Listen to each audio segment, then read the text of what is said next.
It's the Brad and John Show. It is the Brad and John Show. Today's date is May 13th. It's a Tuesday. This is the B block, which means we start right around 7:20. Lots of things to talk about, John. Will you give me some leeway in the things we can talk about this morning? Absolutely. Of course, Brad. Okay. Something that's been big in the news. This is not a local story, but the 747 that Qatar or Qatar or whatever, Qatar or however they pronounce Qatar, they pronounce their country now. The 747 that they want to gift to Trump and the United States Department of Defense. Okay. Do you know much about this story? Because I know more than I should know. No. I was hoping you would smart me up about it. I saw our friend Dana Lash talk about it yesterday. I saw a clip from her, but I know nothing other than what Dana posted on social media. Okay, here is what is frustrating to me, and John's going to roll his eyes because I'm going to talk about P-51 Mustangs again from World War II. Love it. I love it. The P-51 Mustang was this incredible aircraft, which today some people say is one of the best propeller-driven fighter planes ever made, and to the point where we talked about the fact that Tom Cruise has a personal P-51. They are still a very, very prized aircraft, okay? They started building them in, I think 1941, and they went into service in 42. And in the span of 3 or 4 years when they were in production, they produced 15,000 of them. Okay, now, the 747 that is flying far right now, and if you want to read a very interesting article, I'll send this to you. You probably won't read it. But it's the Wikipedia article entitled Air Force One. And it takes you through the history of presidents flying in airplanes.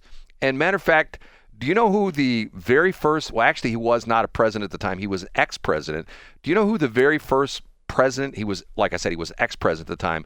Do you know who that was, who flew the very first president that was actually airborne? FDR. Teddy Roosevelt, no way. In 1910, after he was president, he flew on one of the Wright brothers' planes where he's literally sitting on the wing. Okay, and then you go through the various stages where the president used to always travel by rail. And matter of fact, if you go, there's still a phrase that's used in politics called whistle stop. That's still used, isn't it? Correct, John? Oh, yeah. It's used for investor presentations in stock market, and it's also used for candidates. Sure. For whistle stop, what that literally meant was the train that the president or whatever public official was on would stop in a town, and typically they would go to the very back of the train, a caboose, and the official would stand on a little podium on the caboose, and he would give a speech to the people who would show up at the train station, and then they would woo-woo, and the train would take off. That was why they called it a whistle stop, okay?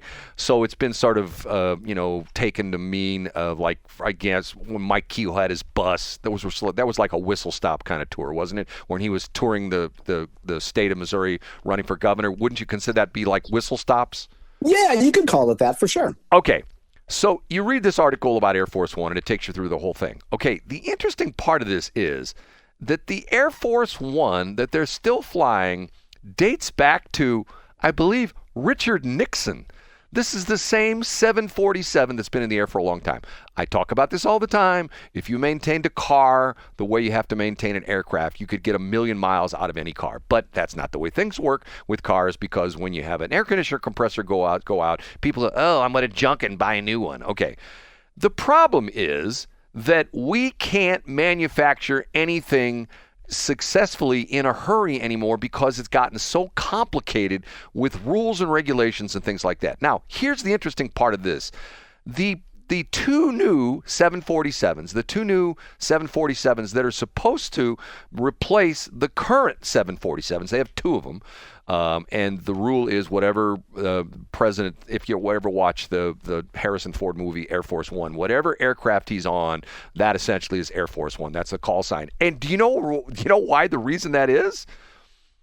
No, I don't have any idea. There's an interesting story in this article in Wikipedia about once upon a time, they actually used the tail number or the flight number of the aircraft that the president was on, And at one point in time, there was almost a near miss because the presidential aircraft was using essentially the same call sign as a commercial aircraft in the same space, and the air traffic controller got confused and almost had them collide with other planes because they got confused. So as of that moment, they decided anytime the president's in the air, they don't use the call sign of the tail number or anything like that. He is officially Air Force One. Okay, going back to the story. Do you know who signed the agreement for the new 747s, which have not still been delivered? Do you know who signed this agreement? Was it George W. Bush? Barack Obama. That long ago, Yes. you're telling me. 2015, the agreement for the new Air Force One was signed by Barack Obama. One of the last things he did because the election was held in 2016. Okay, let's do a little bit more history here. So they've been working on these two Air Force Ones, and the interesting part of it is, first off, Boeing no longer manufactures the 747. It went out of production a couple years ago.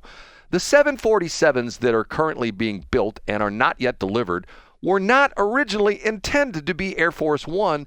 They were two 747s were ordered by another company that went bankrupt, and Boeing didn't know what to do with them, so they said to the government, hey, we got these two 747-800s, we can make into Air Force One.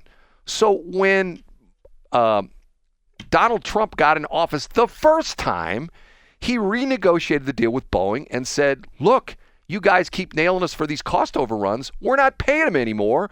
We're going to negotiate a fixed cost contract, and that's it. So I think that was 2017, 2018 when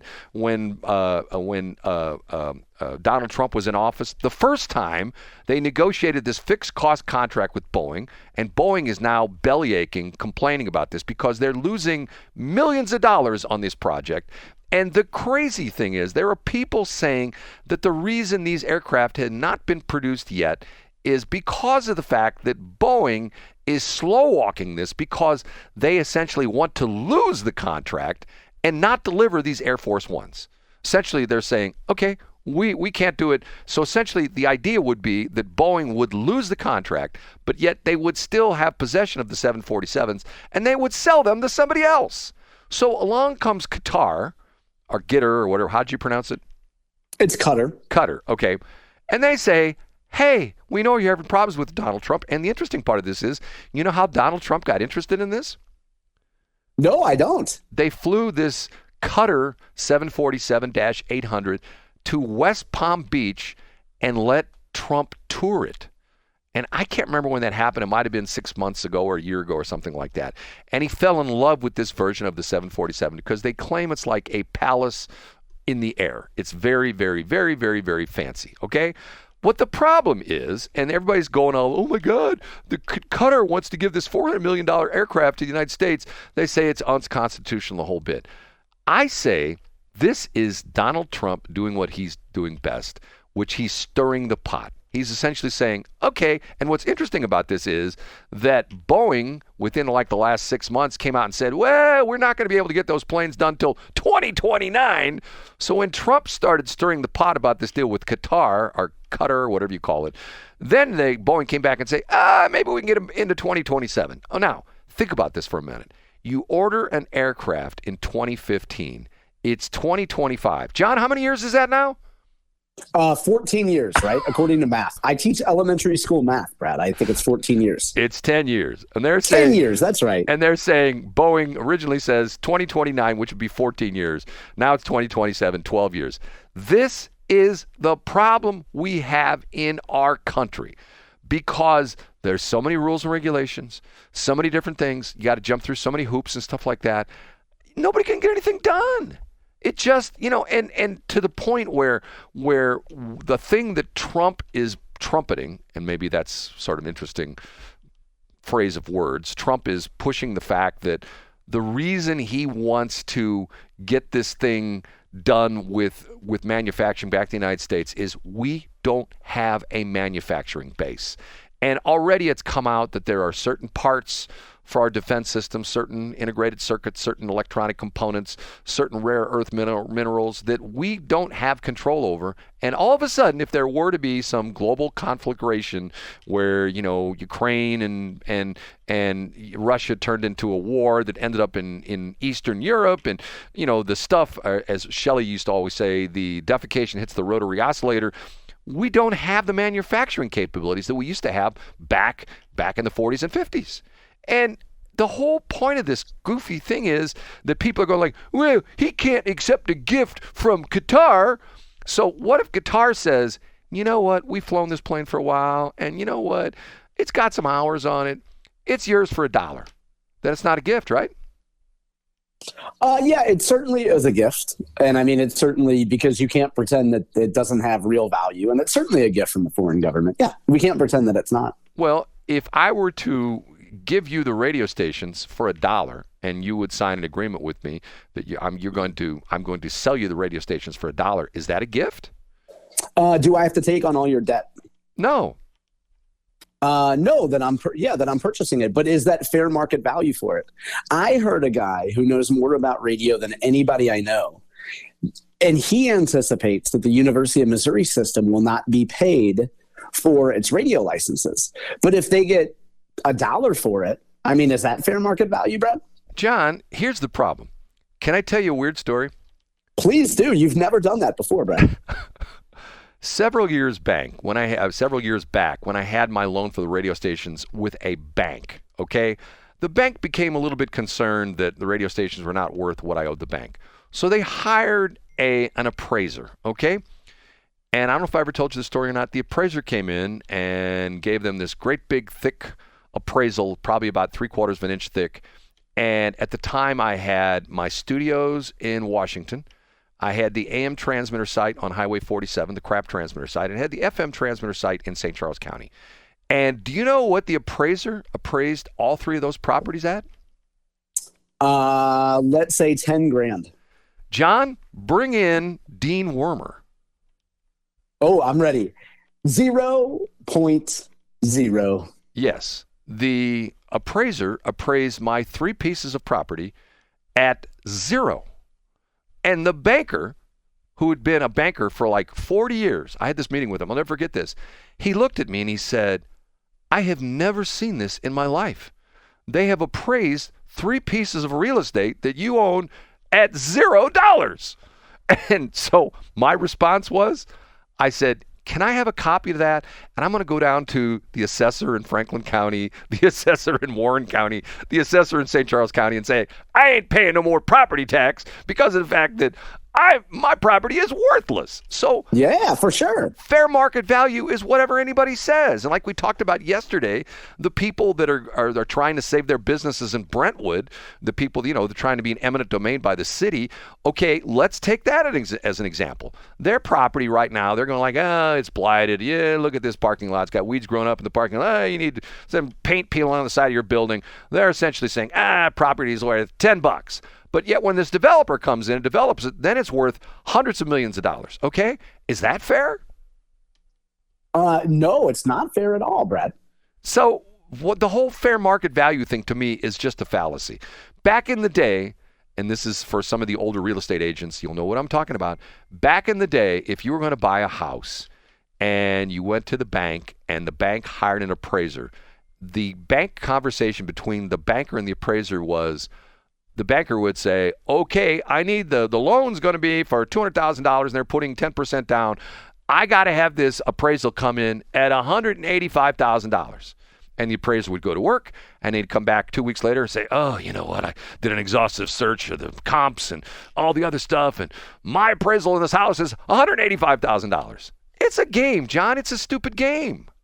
Yeah. So it sounds like some people play it well and some people are angry about it. Well, I'm not angry about it. It's just to the point where the situation is like, take a house that's a 15,000 or 1,500 square foot house in Florissant that's like in that subdivision that's by Coldwater Creek. What's that property worth? If you could pick that house up by the foundation, drop it into Ladue, what's that same house worth? Get what I'm saying? Yeah, a whole lot of money. But you wouldn't have to shop at North County grocery stores. You wouldn't have to deal with North County slide outs or slide shows. It's a wildly different thing. It's apples and oranges. But the house itself would be worth the same amount of money, right? See, the house itself would be worth way more money. Goes back to this whole crazy, stupid thing. It's government regulations and government paperwork and government red tape and stuff like that. Put the stupid and the bizarre part is it's like if Bernie Sanders can fly around the country on a leased private jet, why can't the president fly around on a Gulfstream 550 or something like that? Why can't he? Yeah, I think he absolutely should. And we don't see. This is the thing. You and I talked about this a couple weeks ago when Al Gore, when he was the freshly minted vice president, you brought up the fact that he was on, what show was he on? David Letterman. Yeah, and he did the shtick with the hammer and the ashtray. Right, he had the $400 ashtray and the $400 hammer, and the reason they were $400 was because the government regulations. It wasn't that that's what they actually cost to make, but the companies that manufactured those had to go through extensive testing procedures and documentation, the whole bit, and a $4 hammer and a $4 ashtray turned into $400 ashtrays and hammers because of all the extra work that the company had to do to certify it to specifications to the government. I say, sell the Qatari or guitar, whatever you want to call it, 747-800, $100, put the thing into service, and we'll move on down the road. What do you think, John? I think that's absolutely fair. And Boeing can go hang out with Cori Bush, and they can both have a little bit of a support group, right? Yes. If you don't know what John's referring to, at one point in time, who's the number one employer in North County, John? Boeing. And who is the company that Cori Bush tried to shut down in North County? That would be Boeing. Does that make any sense at all? Well, Cori Bush is now former Congressman Bush, right? Yeah, and you know what? Things have been a mess since we lost the triple threat of the black females with Kim Gardner, Cori Bush, and Tashara Jones. Things have just gone into the pooper. You know what I'm saying? Jason Rosenbaum has a piece about Black Girl Magic up today, Brad. Does he really? Yeah, it's the lead story at stlpr.org today. Okay, we'll take a break. We'll be back.